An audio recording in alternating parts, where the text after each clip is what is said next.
So here are the first set of 8 pages, and these are 8 highly decorative foldable pages featuring these William Morris inspired animals and birds.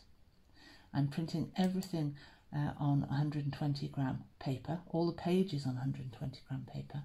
I'm reverse printing this set of 8 with the coordinating matching papers that appear further along in the kit. They're beautiful, I love them.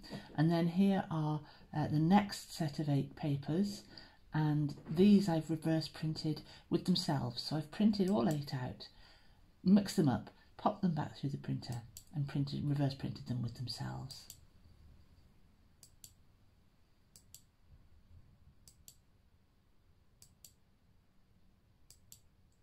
And now we move on to some long pockets.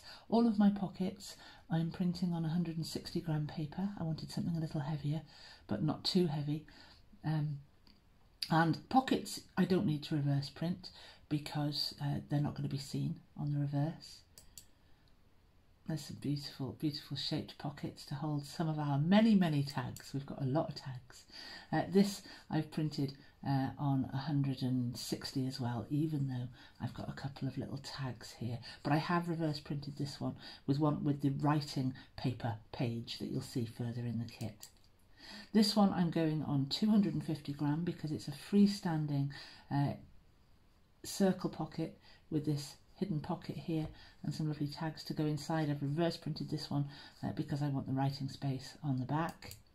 The same with this one, 250 gram, reverse printed, and I'm also putting eyelets and bits of ribbon in a lot of these tags as well. This journal is so vast, it eats tags. There are lots here. This one I'm going to be sticking back to back and making something like a hidden paper clip, but it isn't actually a paper clip. And reverse print those. These are flips. You can go on 160 for these and reverse print them with a paper of your choice. These are belly bands, again 160 gram. You don't have to reverse print them. If you reverse print them, you've got the option to do other things with them, make bookmarks and so on.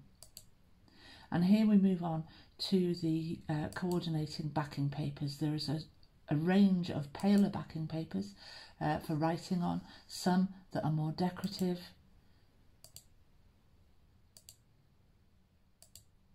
So you can mix and match throughout your journal. These 3 are pockets that go in the centre of our journals to cover our stitching.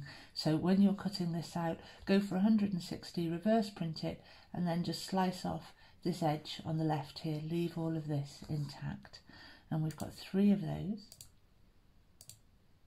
Next we have our long pockets. So these 4 here are long pockets, and these are the tags that go inside them. This is a folding tag, and you can thumb cut those.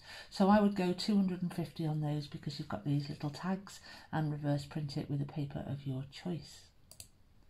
Next up we have these large journaling tags. These work really, really well in the journal. Reverse print these. These are going on 250. This one folds, obviously. This one doesn't. And now we've got some nice long pockets here. And they are the pockets to fit the tags that we've just seen. These little sections here are pockets that you can glue on here if you want to. I would go 120 or 160 with those and reverse print if you want. I haven't reverse printed mine. This is a tri-fold flip. Reverse print this with a paper of your choice. I'm using the lined paper backing sheet, and that folds into 3 and flips out. This is the lined paper backing sheet that I have used extensively throughout the journal because I want to really make the most of my journal as a writing journal whilst being highly decorative. These are the hidden paper clips. These are lots of fun to make. And these little guys at the bottom here you can use to make little tuck spots, little closures, etc. that you'll see in the journal. No need to reverse print that, and I would print on either 160 or 250 gram. This one, 250 gram, self-explanatory. Reverse print that with a backing sheet. There's some lovely large journaling tags there. More journaling tags to reverse print, and lots of writing space. I'm going to put eyelets and little bits of ribbon, etc. in the tops of mine for decoration. Lovely large journaling tags here. Reverse print that page on 250 gram. And we've got a plain backing sheet that I added as an extra thought, but that's very useful as well if you don't want the lines. Here are our end papers. I absolutely love these. Slice this down the middle and use one on the left hand inside page of your cover and one on the right side of your cover. Or you can use this throughout your journal, up to you. I could not decide what I wanted for the cover, so I've given you a choice. I've given you several options for covers, but you can obviously use these guys inside your journal as well. And what I've done with some of my pages is print them 2 up and print them 4 up onto card and reverse print them. So I've made myself some extra fold-in journaling cards and little tags as well. Ditto again, 2 more lovely potential cover designs, or use them as large journaling cards or shrink them down to make smaller journaling cards. And this is my flip to go on the inside front cover of my journal. Absolutely love this. This tag will have a tassel on it that will pop over onto the front of my journal. I absolutely love that page. Print that on 250, reverse print it because you're going to want that tag to have a shown reverse. And next we have the plates that go down the spine. You've got a choice of 2 there. You can always use the one that you don't use as a bookmark.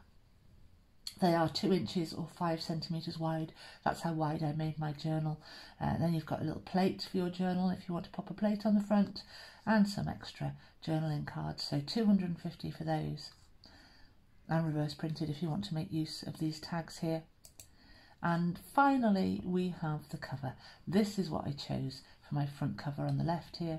Sliced it down, trimmed it down a little bit because I needed to do that to fit my cover, and this one goes on the back. So that is the entire walkthrough of this beautiful big kit. Now let's start to see how we put it together.